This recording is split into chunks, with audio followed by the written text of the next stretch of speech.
Hey everyone, Duke Nuka 3D here. Hello. And today I have for you not a mask that I own, but he owns. Unfortunately. Because today, as the title would suggest, we have the XM45 Chemical Biological Aircrew Mask. Now I know what a lot of you are thinking. Duke, this is an XM44. Well, unfortunately in your case that is not really the case. Because you're stupid. Because you're stupid and you don't know prototypes. But what really is going on here is that it is a part of a long series of masks as a part of the XM44 development that eventually led into the finalized M45, if you can somehow believe that. So this is going to be sort of a long discussion, so just going to try and make it as brief as possible. But Get a beer first, it helps with the brain. basically, yeah. So around 1992, the U.S. Army instigated the Soldier Integrated Protective Ensemble, or SIPE program, which was a program basically like Future Force Warrior or the Land Warrior program, which was meant to integrate chemical biological protective gear and weapons sighting system, heads-up displays, and helmet-mounted bullshit. Expensive stuff that no one actually needs. Pretty much. Stuff that never got ultimately adopted but looked cool on paper. It cost a lot of money. Cost lots of money. And that part of that program was developing a new protective mask to replace several gas masks currently in service. The U.S. has done this on many occasions, but never really fulfilled it. That mask was the XM44 series, and there was around, I want to say, three or four different variants of the XM44 that were tested during the SIPE program.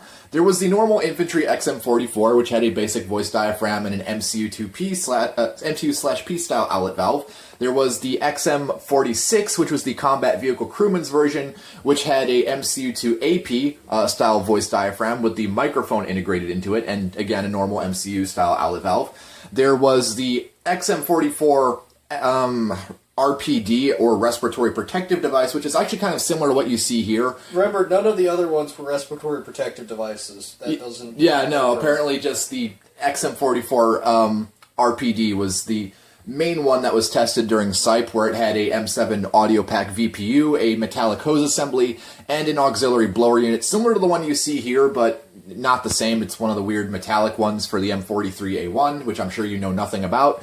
But moving on, and then there was the XM45, which is ultimately the more famous one. This is a sort of intermediate variant of the XM45 because early on, the original XM45 design, as a part of the SIPE program, would have had a similar layout to this, only the lenses would have had the original crimping on them, and air crews realized, hey, that's not low profile, I need to be able to integrate with optics better, and so what they did as an intermediate or an interim solution to this was they sort of followed suit with the M43, M43A1 style lenses, where they were simply just glued in place. And I don't mean there was lens frames or lens pockets that were just simply glued around, like the lenses weren't just glued into the mask, they literally cut the pockets where the lenses fit into completely off, and they just cemented the plastic onto the front of the mask. It's the most janky bullshit ever, and it's terrible. Needless to say, this one doesn't seal. It does not seal. There are several gaps in the glue, and I feel like this was mostly just a test concept. And this is also the only one of these we know of existing. We've never seen anything else like this example of an XM45. We've seen ones with the crimped lenses, and we've seen the sonic welded ones. Hell, like some of the later post-SIPE program ones that were closer to the finalized M45 design that still had the metallic hardware, they still had the lens pockets. So this one is completely just an off-the-wall test bed design as far as I know. There's no date roundels on this face piece, so we can't tell when it's from.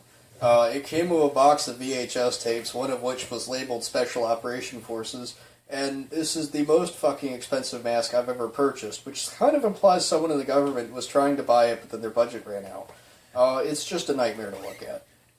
That being said, it is a very interesting design, and one can definitely see how it led to the development of the finalized M45.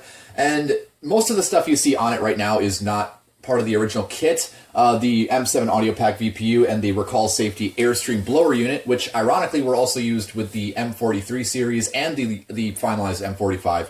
It's just here as like a visual placeholder, give you something pretty to look at. Yeah, so they were in the street and grabbed them. So that being said, I will put the original hose back on it, discuss a little about that, and we will show off the internals and the various markings of the mask. So let us do that.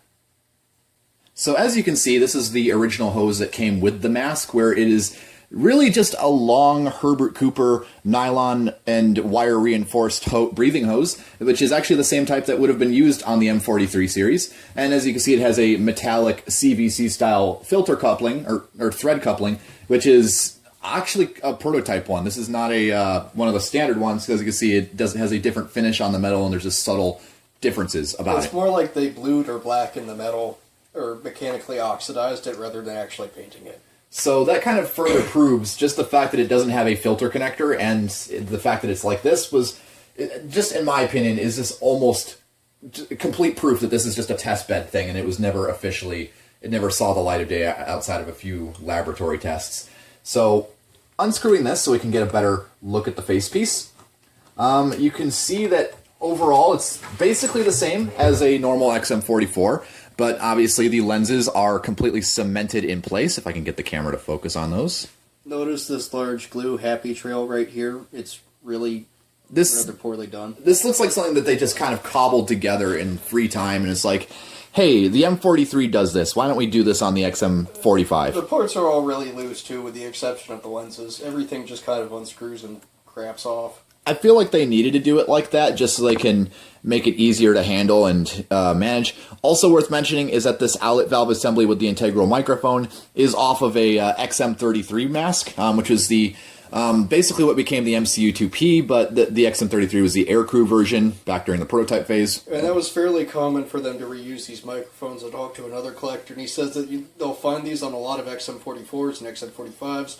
They're always dated 81, and yeah, it's like they made a crap ton of them and then reused them over the years because it was cheaper than, thinking. Mm-hmm. And that's why I truly believe that all of the XM44 variants with these outlet valve covers and integral microphones are XM45s, is just because that these have a history of being flight or aircrew oriented, and this really wouldn't be a very good design for a combat vehicle crew, having the microphone stick straight up, whereas obviously in a cockpit you could just have it looped over the side of your helmet and you're not inside a cramped armored vehicle. And so that's why I think the variants with the MCU2 AP style voice diaphragms with the microphone port on the front are XM46s for combat vehicle crews. Worth mentioning is that obviously the XM46 was canceled around 1940. Yeah, no, the XM44, that means 1944. That's when it was designed. Yes. No, the XM46 was canceled around 1996 because it was determined... Right after Hitler killed himself. Yeah. It was determined that the XM46 really didn't offer all that much special over the M42, so they continued using the M42, and they continued developing the XM... Well, here's the weird part, though. You may not know about this, but the Land Warrior variant of the M45, was actually designated XM47 when they developed the sonic welded plastic parts and replaced all the metal. There was the XM45, which had those, and then there was also a a ground forces variant called the XM47, and obviously they dropped the XM47 designation when they finalized the M45. It's really weird and very confusing, but it is what it is. And as Moulage mentioned, there are no date roundels or markings anywhere on this facepiece, although it is confirmed that this is an ILC Dover design. This is before the West American Rubber Company, or Warco, as we previously knew it as, and also Campbell's Plastics got involved. Even though they were working on these, Campbell's Plastics was contracted since 1992 to try and get plastic parts for the XM44 series, but they didn't end up doing anything until 1995 or so. So, anyways, you can see a size large stamp on the forehead and no US stamp, as was common with these series of masks. Get a close-up of the lenses again. You can see how it's sort of bubbled out, similar to the M43 series. And again, there's really no serial codes or anything, and I will invert the harness and show off the interior for you guys. This is going to be more like my conventional reviews, other than the ones I've been doing. Inside the mask, it's a bit grody, and again, it's probably hard to see, although it's probably brighter on your screen because I'm looking through a phone right now. But as you can see, it recycles a very similar nose cup to the MCU2/P. The main difference is that this one, unfortunately, is missing one of its valves, but the interesting thing about the XM44 series nose cups is that the port which would be on the side of the inlet valve, would be blocked off with a plug, and then the other side would just have a giant inlet valve. And the idea is that the air would have to pass over that plugged port, over the lenses, and over to the other side where it can finally enter the nose cup. And they reuse this principle in the finalized M45. However, instead of having just one giant nose cup, they use two standard ones embedded in the rubber on one side, which is kind of a disappointing aspect because this really works a lot better because you have the ability to swap the ports around.